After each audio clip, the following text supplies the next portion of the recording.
Tu es française, tu vis au Québec. Qui es-tu, Véronique Anger? Je suis journaliste et auteur. Je rédige une publication en ligne qui s'appelle Les Dialogues stratégiques.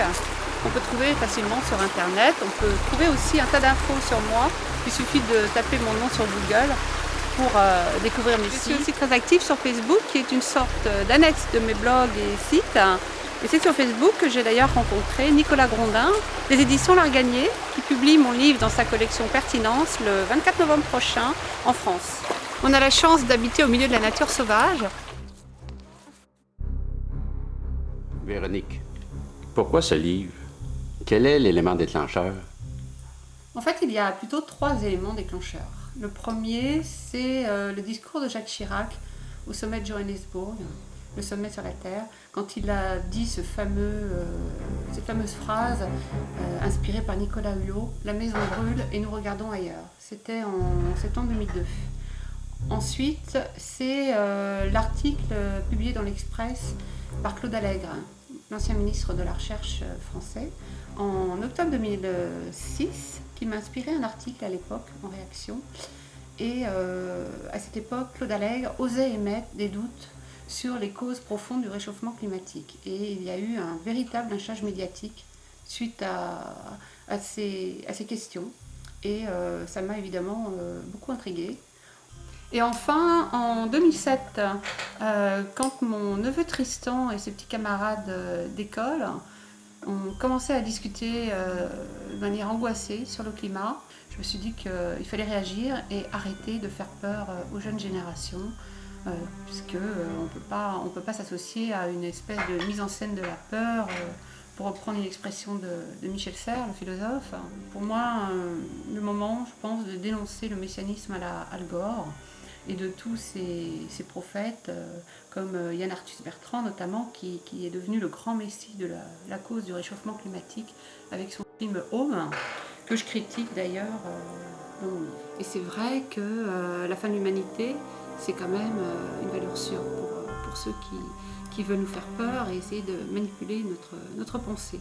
Et ce parallèle entre le discours climat alarmiste et le discours religieux, c'est vraiment très présent quand on entend les références au bien et au mal. On veut absolument définir qu'est-ce qui est bien, qu'est-ce qui est mal, désigner des boucs émissaires, on recourt facilement à la pensée magique. Enfin, c'est les rituels sociaux même, le caractère sacré de Mère Nature. Toute cette sémantique-là évoque vraiment l'émergence d'une nouvelle religion intolérante. On dit en fait, vous avez trop joué de la vie, trop bouffé, trop fumé, trop consommé, trop pollué, eh bien vous irez en enfer. C'est vrai que si la religion constitue souvent un lien social, c'est aussi un risque de conduire à la désagrégation d'une société qui est en crise. Et notre monde actuel est en crise. Et on cherche des responsables à tous nos maux. Alors évidemment, quand des leaders charismatiques qui voient là un outil de manipulation massive désignent un groupe d'individus bien identifiés, notamment ceux qui posent des questions qui fâchent, ceux qui émettent des doutes, ce qui est pourtant tout à fait naturel dans une société. Quand on désigne une population qui comme nuisible pour la communauté tout entière, ça conduit généralement vers une issue dramatique, c'est-à-dire la violence collective, le sacrifice de boucs émissaires. Tu veux dire que tu n'es pas d'accord avec les théories scientifiques des écologistes? En fait, je ne suis pas une scientifique, moi, personnellement, encore moins une spécialiste du climat. Moi, ce que je te dirais à la limite, c'est que je me contrefiche totalement de savoir qui a raison ou qui a tort.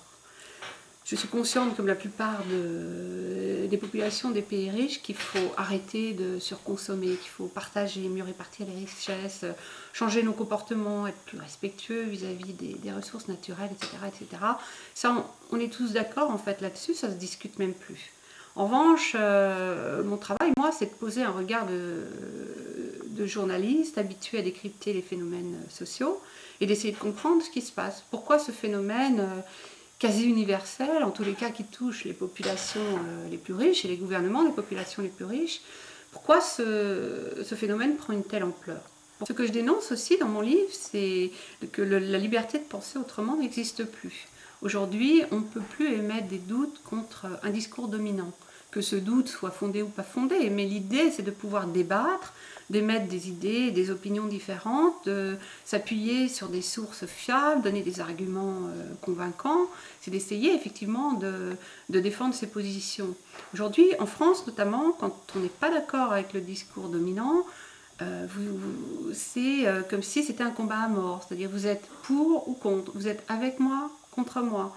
Vous êtes l'ennemi ou un allié. Et on ne voit plus un adversaire ou un défi à relever. On voit vraiment une personne à abattre ou à soutenir.